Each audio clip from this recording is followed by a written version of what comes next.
Archie was returning home from a business trip. Although these trips were not that far, they had already worn him out. However, he had taken it upon himself and agreed to it, practically voluntarily.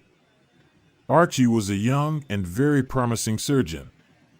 On weekdays, he worked in the city, in a clinic, and on weekends, on Saturdays, he would travel to a small, remote town. Or rather, it was more of a settlement. Most of the houses there were wooden, like in the countryside, with only a few panel 5-story buildings. One of these 5-story buildings was the local hospital. The hospital there didn't have its own surgeon. No one agreed to go there to work. To work meant to live there, and living in such a backwater was something no one wanted to do, especially young and promising doctors. Moving to this hole in the ground meant only one thing: burying yourself alive. The health department issued an order to send someone at least once a week to see patients in the settlement and send them to the city for surgeries. It was a sort of remote side job. This kind of practice is quite common in many suburban or sparsely populated towns. Different specialists come once or twice a week, hold consultations, issue referrals, and then leave. Surgeries in that hospital were impossible due to the lack of appropriate equipment. Archie took on this responsibility. Not because he needed extra work, he definitely didn't need that. Archie needed something to fill his life, to fill the emptiness that had formed 2 years ago. It was then, on this very highway, which he now traveled every Saturday to get to the settlement, that his young wife died. She was the love of his life. Archie didn't just lose the meaning of life, he lost interest in life itself.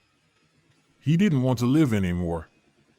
Nothing interested him, nothing could revive his former interest in anything. They had met during their studies. Of all the students, medical students were the most overloaded. They had the toughest classes, the most lectures, and the most practical training. They had the least free time. So, they could only get to know someone from their own circle. What could they do? That's life. Serena and Archie were perfect for each other. They even looked alike, as if they were cut from the same cloth, as if they were of the same breed. This happens very rarely. From the very first day, it seemed like they had known each other their entire lives. Their friends were amazed at how Serena and Archie understood each other with half a word. He would start a sentence, and she would finish it, and vice versa. "Are you guys by any chance related?" someone jokingly asked Archie. "No, neither by the hour nor by the minute," Archie replied. "We're from different cities. I'm local, and Serena came to study from Boston." Brother, how do you know that?" "Maybe your dad flew to Boston for some symposium," the joker continued. "My dad has never been to Boston in his life," Archie smiled and responded. "And just to clear up any doubts, I'll tell you that Serena and I have different blood types." Archie smiled until his words sparked a debate. Medical students always found something to argue about, especially when the topic was medicine. A person with one blood type can have children with a different one. "It's basic genetics," someone from the group remarked. It was a typical evening for medical students. Every party ended with lively debates. Opponents would scatter to different corners of the room, discussing hot topics. "Dear colleagues," Archie tried to calm the excited crowd, "please settle down and leave your imagination out of this. My father and mother, like me, have type O blood. And Serena has type A. So, alas, the theory of our secret kinship is unfounded." Wait, dear Archie," interrupted a friend. "This formula works only if your dear father, was the only possible culprit. But let's hypothetically, just hypothetically, assume your mother flew to Boston. And, meeting some hypothetical guy there with type A blood. In the old days, my friend, I would have challenged you to a duel twice, once for insulting my mother and once for insulting my beloved. Archie smiled. But these days, we have to shine with intellect, not swords. Serena has type A blood, and she is 4 years younger than me. So, my friend, your hypothesis falls apart. Besides, my mother has never been to Boston. A secret birth, abandonment at the hospital, and later adoption. Completely impossible. And so, student parties in the dorm went on. This was the kind of nonsense that future medical luminaries occupied themselves with. Of course, it was nothing more than a joke. There was no kinship between Serena and Archie. They just looked so perfectly matched together that it was easy to think otherwise. But their only kinship was a kinship of souls. Serena and Archie got married when Serena was in her 3rd year of college. That same year, she took an academic leave and then completely dropped out of medical school. You shouldn't do this, Archie protested. But why? She laughed. Don't you want a wife without the notorious higher education? What does that have to do with anything? He was puzzled. It has everything to do with it. I just don't want to study anymore. I don't want to waste precious time sitting in class memorizing Latin names of diseases and drugs. But why? He tried to understand. Why? We live in America. Isn't it enough to know the names of drugs in our language?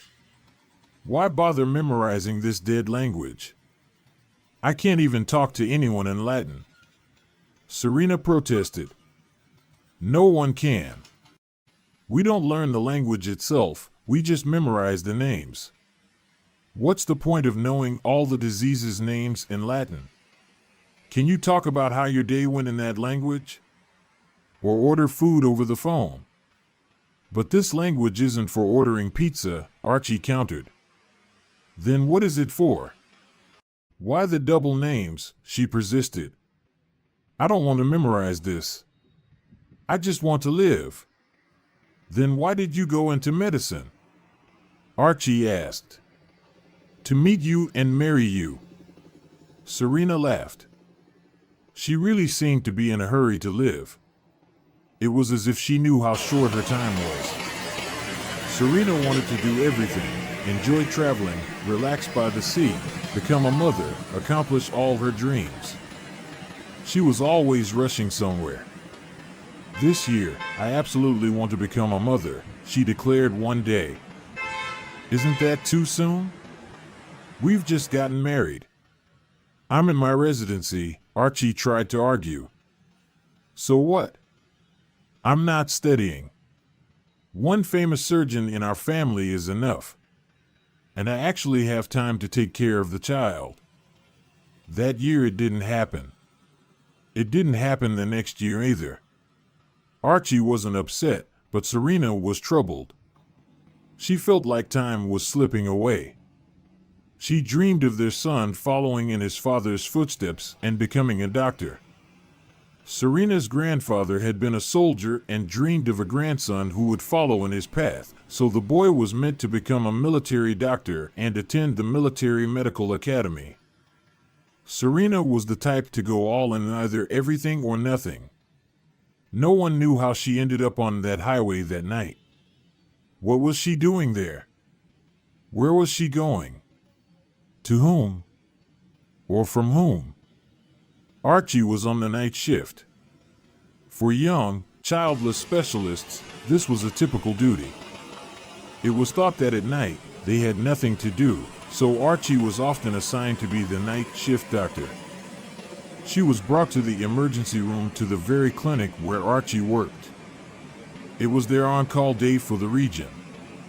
Archie wasn't allowed to see her. Another surgeon was called in, relatives were prohibited from performing surgery. Bias could only make things worse. Archie shouted down the entire corridor, demanding that they let him see her. The security guard had to lock him in the resident's office. From midnight onward, Archie went silent. Serena passed away by morning on the operating table. The injuries were incompatible with life. No one could have saved her, neither him, nor another doctor, nor even God himself. From the doctors who confirmed her death, Archie learned that his wife had been pregnant. This news destroyed him completely. Serena hadn't had the chance to tell him. She must have been waiting for the right moment. She had wanted that child so much. He wanted it too, even though he hadn't shown it, trying not to pressure her with too many questions. Archie constantly tried to protect Serena. She was pregnant. These words never left his mind.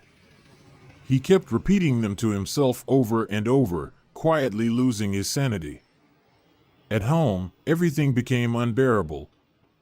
Everything around him reminded him of Serena, her things, photographs, even the scent that still lingered in the apartment. Archie decided to sell the house to leave, but the day before the deal, while packing his things, he realized he couldn't do it. Selling the apartment would mean getting rid of the last thing that connected him to his wife and the memory of her. He canceled the deal, lost money, but no longer considered it important. That's how, in an instant, Archie learned that he could have been a father, and immediately lost both the child and his wife. It was precisely for this reason that he agreed to work at the village hospital outside of town. Working there on weekends became his salvation. He couldn't just sit at home and stare into the void. Now, every Saturday he would leave early in the morning and return after midnight. On Sundays, he tidied up the apartment, did laundry, cooked, and anxiously awaited Monday so he could throw himself back into his work. Only work kept him from losing his mind. "My friend," one day his elderly colleague said to him, "you look quite exhausted." "On the contrary, I think work is my salvation." "It distracts me," Archie replied. "The only thing that bothers me is the road there and back. But I enjoy the work." How do you find the strength to drive on that very highway every week, the one where the tragedy that broke your life happened? I feel like Serena is with me at those moments. Like her soul stayed on that road. Sometimes I talk to her in my mind, Archie confessed. Be careful, my friend. Highways are treacherous, and drivers like you should be more attentive. Be cautious, or there could be another disaster, his colleague warned. But I feel like Serena is watching over me, Archie smiled and replied. That sounds a bit like psychiatry, his colleague joked. But Archie didn't think so. He considered himself a sane person and saw nothing wrong with filling the emptiness with work. He didn't believe in spirits or ghosts, but he found comfort in thinking about his wife during the drive. Archie often imagined the child. He didn't know who it could be, a son or a daughter, but he increasingly saw a boy in his dreams. Every man dreams of having a son, and Archie was no exception. He loved children and wanted them. But fate had other plans. That evening, Archie was once again returning from the small town, where he supervised surgical practice on Saturdays. The dusk was deepening, and the headlights lit up the road. Suddenly, he saw a small figure in the distance, running between the passing cars or trying to stop someone. From a distance, Archie thought he saw some small animal on the road, maybe a dog or even a fawn. As he got closer, he realized it was a child. A girl, around 7 years old, and in the dim light, it was hard to make out her features, hair color, or eye color. She was dressed in rags, either dirty or naturally dark-skinned. But none of that mattered. The main thing was that she was running between the cars, helplessly waving her arms, clearly calling for help. The passing cars ignored her, as if they didn't notice. How could anyone not notice a child? Everyone has eyes. Archie couldn't remain indifferent. He suddenly stopped the car, got out, and walked over to the girl. Upon seeing him, she ran toward him anxiously waving her hand in the direction of the forest and babbling something in an unfamiliar language. Sometimes her speech contained sounds that resembled words, but Archie couldn't understand what she was saying. The girl persistently pointed to a small birch grove by the road. Perhaps someone had had an accident, the car had gone off the road or overturned. The thick underbrush of the roadside made it impossible to see anything. Returning to the car, Archie grabbed his emergency kit, scalpel, bandages, antiseptic, painkillers, gloves. The girl didn't leave his side, tightly holding onto his pants leg, occasionally pulling his arm and still saying something in her unknown language. Archie followed her through the roadside toward the forest. The grove quickly disappeared behind them. Then a thought crossed his mind. Could this be a trap? There had been cases where a child or woman stopped a car on the road, lured them into the forest, and there, accomplices were waiting. The car was stolen, and the owner was robbed. But for some reason, Archie wasn't scared. His car was old, there was nothing much to take, and the most valuable thing, his medical kit, was with him. Life after Serena's departure had become ascetic, and Archie didn't have anything he clung to particularly. Finally, beyond the grove, he saw an old, rusty Ford parked in the bushes. The car looked as if it had simply been forgotten. The girl waved toward the car. Archie cautiously opened the door and froze. On the back seat lay a pregnant woman. She was a gypsy, her face covered in sweat, and her eyes expressed despair. It seemed that labor had started a long time ago, but something had gone wrong. Her belly was abnormally large, and she appeared completely drained of strength. "I'm a doctor." "I'll help," Archie said firmly, taking out his tools. Nane." The gypsy woman stretched out her hands and shook her head. "You don't speak English either?" Archie asked. Now he understood the language the girl had been speaking. It was Romani.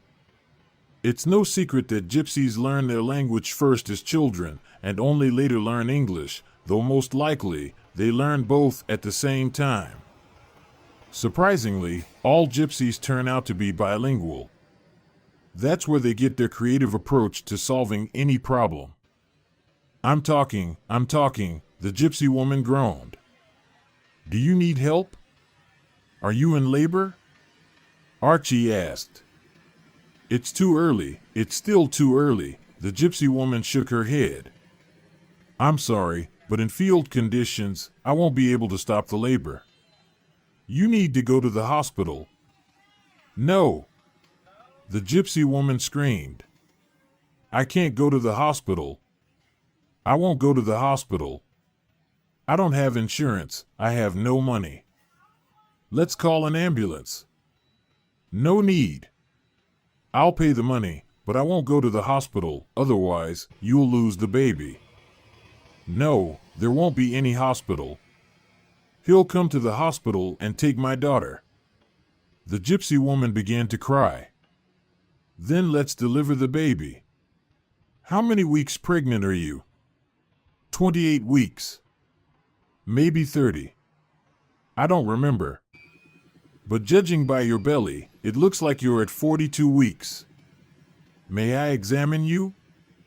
Archie said and, without waiting for permission, started palpating her belly. "Well, looks like we have a surprise here. Let's go ahead and deliver, and it seems like we'll need a C-section." The examination showed that the labor was already in full swing. Contractions were constant, but there was no dilation. The gypsy woman was very thin, with a narrow pelvis. It was surprising that she had managed to give birth to her first child at all. Archie disinfected his tools and gave her an injection. 2 little girls were born. "You have twins." "And 2 girls," Archie said. But the mother didn't hear him. She had lost consciousness. Archie treated the babies, wrapped them in a gypsy skirt, and waited for the woman to regain consciousness. How did you end up here? He asked the girl. But he couldn't make sense of what she was saying. It was amusing to listen to the child and understand nothing. Soon, the woman came to and was able to feed the children. She was overjoyed with the birth of her daughters. Archie asked her the same question. How did you end up here, in this car? This is not our car, the gypsy woman said. Someone left it here, and we just happened to come across it by accident. So we stayed. The car had been their home for about a month. Only now did Archie notice a small fire pit. It seemed that the gypsy woman had been cooking food for herself and her daughter there. She explained that she had run away from her husband. He was much older than her. Her parents had arranged the marriage without asking for her consent. The old man had been attracted to her youth and beauty. This often happens with young gypsy girls. As she regained her strength, the woman told Archie about her fate. When she was still just a girl, she was married off to a man who was 15 years older than her. He turned out to be jealous and was suspicious of her even when she was standing next to a lamppost, literally. The poor girl couldn't even visit her mother, even though she lived next door.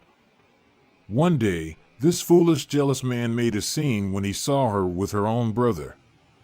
They were just standing nearby and talking, but the husband, in his fury, started to raise his hands. Gypsy women, as long as they are long-suffering, can endure much. However, Gwen's husband, besides his foolishness and jealousy, was also quite lazy. Few people know, but in gypsy families, it is traditionally the woman's duty to provide food for the family. She cooks, feeds, and takes care of the house. However, due to their limited education, many gypsies misunderstand this principle. They believe that the man doesn't have to do anything. He should just lie on the carpets and ponder the evenness of all that exists and the essence of everything that is odd. Men send women to earn money, thinking this is part of their responsibilities as well. Though traditionally, it is the husband who should earn and provide, and the wife is meant to cook with what he brings in and feed the family. But how can you argue with a despot? Gwen, like many gypsy women, was forced to submit to her lazy husband. They lived in almost poverty. When he found out she was pregnant again, he threw an unbearable tantrum. The jealous man decided that Gwen had gotten pregnant somewhere else. Every day he would make scenes of jealousy. Eventually, Gwen couldn't take it anymore and ran away, taking her older daughter with her. She couldn't go to her relatives. Her husband would find her there. She couldn't leave either. There was no money. They had to live in an abandoned car. What will you do in the winter? Asked Archie. You understand that you can't live in these conditions with 2 newborns. What am I supposed to do? She replied. Our ancestors lived in yurts. What's wrong with a yurt? At this, Gwen's eyes radiated so much pain and fear that Archie couldn't remain indifferent. Trust me.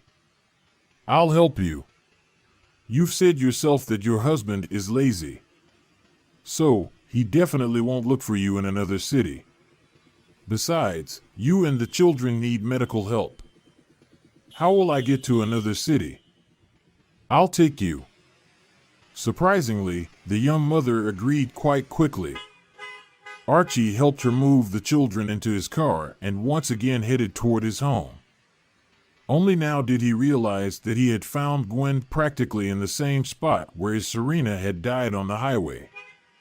Was this a sign, fate's doing? What did it all mean? Archie didn't know. All he could think about now was how to help this young family. It became clear why the labor had started so early. This is typical for multiple pregnancies.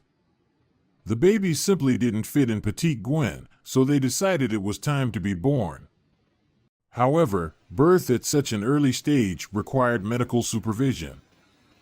Gwen and the children stayed in the hospital for a short time. Surprisingly, they all felt very well. Soon, the question arose, where would they go from here? Archie suggested they stay with him, but Gwen flatly refused. She was afraid of her husband, his relatives, and refused to return to the city she had run away from. At that moment, Archie remembered Stephanie. Stephanie, the young nurse who helped him with consultations at the clinic on Saturdays. A sweet, modest, beautiful girl, she always spoke politely with everyone. Moreover, Stephanie was local, born and raised in this city. She had graduated from medical college and returned to her hometown. Archie had almost never paid attention to Stephanie. All his thoughts had been consumed by his grief over Serena. But he knew that Stephanie lived alone in a 3-room apartment in a 5-story building not far from the hospital. What could be a better place for a mother with children? Furthermore, at his request, Stephanie had been looking after Gwen and the twins during his absence. During this time, she had become very attached to the children, including the older girl. Stephanie, am I correct in understanding that you live alone in a 3-room apartment? Archie asked her one day. Why does that interest you? Stephanie asked, surprised and immediately blushing. It seemed she was in love with Archie, though he didn't notice it. Due to her modesty, Stephanie never expressed her feelings. She only blushed whenever the conversation strayed from professional matters. You see, Stephanie, Archie began. Our acquaintance, Gwen, whom I operated on, is in a difficult situation. She has absolutely nowhere to go after being discharged from the hospital. And what do you propose? Stephanie asked. Could you take them in? I mean, rent them 1 or 2 rooms in your apartment. Don't worry, I'll cover all the expenses. I'll take care of everything.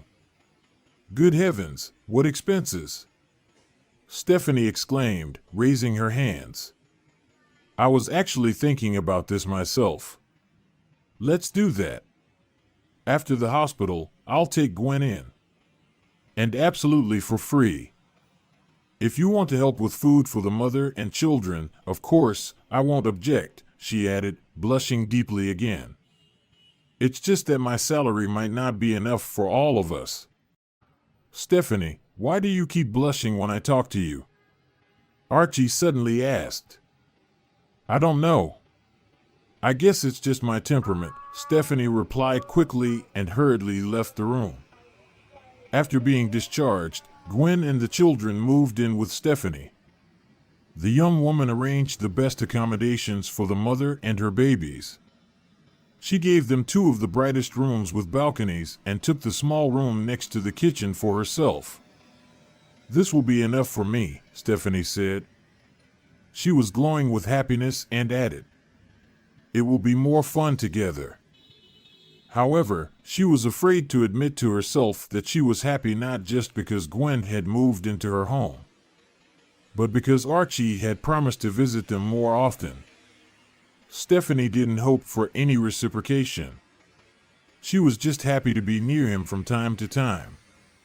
Her love for Archie was pure, almost platonic, and elevated. Archie was a role model for her, a mentor, almost a god. She unquestioningly followed all his requests and never doubted his decisions. At times, it seemed that if he told her to jump off a bridge with her eyes closed, she would have done so without a second thought, even if there was water below. She trusted him completely. Archie, for his part, either didn't notice that Stephanie was in love with him or, entirely absorbed in his grief over his late wife and child, simply didn't want to notice anything around him, forbidding himself to think about any romantic relationships. Time passed, and the twins received funny, flowery names from their mother. One was named Lily, after the lily flower, and the other was named Violet, after the violet flower. Gwen said that with her own flower-like name, her daughters should have similar names. The older daughter, however, was called Lindsay. It so happened that the name for the girl was chosen by her husband. A tyrant, she had wanted to name the girl Mindy, but while she was in the maternity hospital, she wanted a daughter with that name. He always managed to spoil everything in Gwen's life. The more Lindsay interacted with Stephanie, the more English words started to appear in her speech, and within 6 months, she was speaking English quite well. And then came a strange thing. The girl started mentioning that she had noticed a man watching her on the street. Gwen became alarmed. She would have run off somewhere again. Stephanie turned to Archie for help. She had to ask him to move in with them for a while. Both women were genuinely frightened because the girl kept talking every day about this man. Gwen thought it might be her husband or one of his relatives who had tracked her down and now wanted to steal her children. In Tabor, this sometimes happens. If a woman leaves, the children stay with the husband's family. It seemed that his family, having come to terms with Gwen's escape, had decided to get her children back for their Tabor. What was to be done? Archie took a leave of absence from his main job and temporarily moved into Stephanie's apartment. The girl was overjoyed. She was practically glowing. Her beloved man was living with her in the same apartment, while Gwen stayed in the next room. It was getting close to a month of squeezing into one room, but Archie hadn't noticed any surveillance of the children or Gwen. Living side by side with Stephanie, he couldn't help but notice the signs of affection she was showing him. Stephanie prepared various treats in the kitchen and looked better every day than she did at work. "You've spoiled me completely," she said, eating another culinary masterpiece for breakfast. "I might get so used to this that I'll move in with you for good." "That would be just wonderful," the girl said, blushing. "What do you mean by that?" Stephanie asked Archie, raising an eyebrow mischievously. "Don't you get it?" The girl replied, "Well, our clinic needs a permanent surgeon, not just someone to do consultations once a week. It would be great if such a vacancy could be filled by a top-class specialist like you." Stephanie blushed. "Is that all?" Archie continued to probe. It seemed that Stephanie was enjoying these questions and inquiries from Archie. However, she lacked the courage and manners to confess her feelings. At times, Archie started to think that no one was actually following Lindsay, and that the whole story was made up by the women to lure him into the apartment. Who knows how things would have ended if not for the attack on the apartment. Stephanie lived on the second floor, and right next to her balcony, there was a gas pipe running. It was easy to climb up it and, one night, someone broke in and tried to strangle Gwen. At that moment, Archie heard noises and wheezing and rushed to help. In the end, the person was caught wearing a mask, or more precisely, a nylon stocking on his head, and it was indeed Gwen's husband. How he managed to figure out her location remains a mystery. It's true what they say, he who seeks, always finds. He had been following her, wearing a black stocking on his head. How could a child ever have guessed that the father would do something like that? Archie subdued him in no time and called the police. Gwen didn't want to file a report against him, as she feared retaliation from his relatives. So, Stephanie did it instead. After all, he had broken into her apartment, and it didn't matter who was there at the time. The police promised they would definitely imprison him. The threat was over. Archie's vacation ended, and he had to return home. Although, to be honest, he no longer felt so eager to go. No matter how much sorrow a person carries in their heart, we are still human beings, made of blood and flesh. And when there's someone next to you who shows you unmistakable affection, only a blind person could resist. Or perhaps someone completely insensitive. Now, Archie felt that he was missing Stephanie. And that now, on Saturday, he was flying to that town on wings of happiness. Archie was even afraid to admit it to himself, but he had fallen in love. Yes, he wasn't made of stone either. But now there was one problem. he didn't know how to confess his feelings to Stephanie.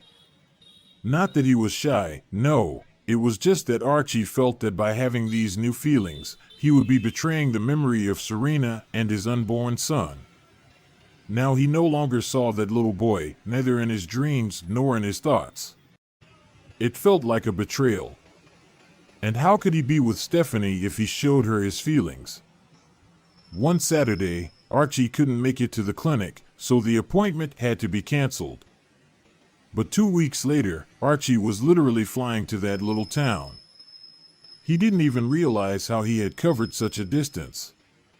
He eagerly awaited Stephanie's arrival, thinking he was ready to confess his feelings. But she was late. Archie was very upset, even thinking she might not come at all. Her eyes were red, as if she had been crying. "What happened to you, my dear?" Archie asked. After that vacation, he often called her that, "my dear." Stephanie didn't object. "We're not happy, Archie, or it's an unfortunate event. I don't even know how to say it. Please, your eyes have already told me about it. What upset you so much and made you cry?" Archie asked. "Cry?" Stephanie was surprised. "No, I'm not crying. I just haven't slept for 4 days, so people think I've been crying." "So, what happened? Will you tell me?" "Gwen ran away, you understand?" "Ran away? From her husband's relatives? Was she kidnapped? Or did he not let her go by accident?" "No, I found out. He's in jail, and the relatives have nothing to do with it. She left a note. And, believe me, it's her handwriting. She signed documents when she was discharged from the hospital, and I saw it at the police station." "And what does the note say?" "Here it is, read it," Stephanie said, handing Archie the paper. "Forgive me for everything, I am very grateful to you, but I have met my love. I can't go against the call of my heart. Just think, it's the call of her heart. Well, what can you do? Gypsy blood, that's her nature. I even tend to think that she ran away from her husband for reasons not entirely like she told us. I feel sorry for the children." "Feel sorry?" Stephanie was surprised. "She left the children with us. That's why I haven't slept for 4 days. Just flip the note over. I'm leaving you my children. You and the doctor will raise them better than I could." Wow. Archie now was the one who was surprised. "What are we supposed to do with this now?" "How should I know? Now you're involved too, you're responsible for them. But I'll warn you right away, I'm not sending them to an orphanage.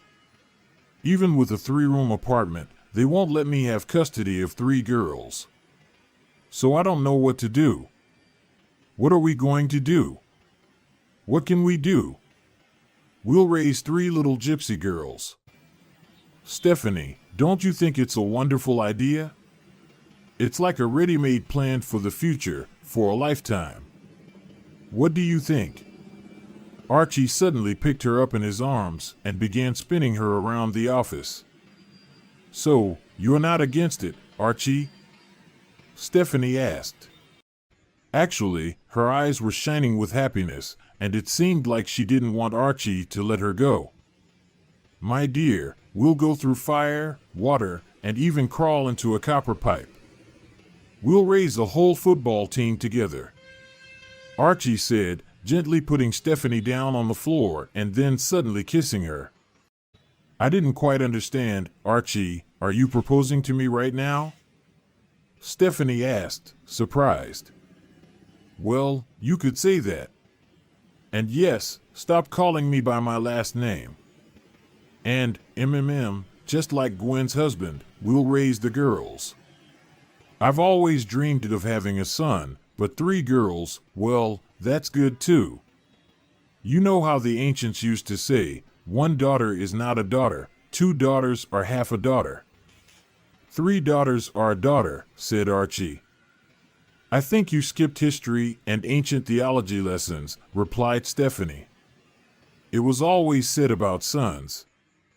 One son is not a son because the boy grows up and flies away into life, or, more likely, in ancient times, he would be killed in war, and when parents grow old, no one will care for them.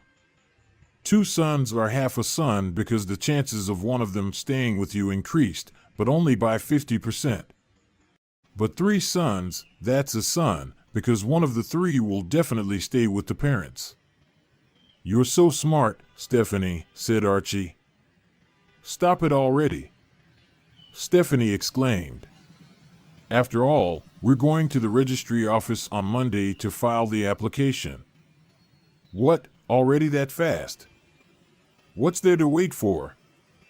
We need to get the girls registered quickly before their wayward mother changes her mind. Because, you know, roses wilt quickly when her next love ends. Well, we'll see how it goes with her.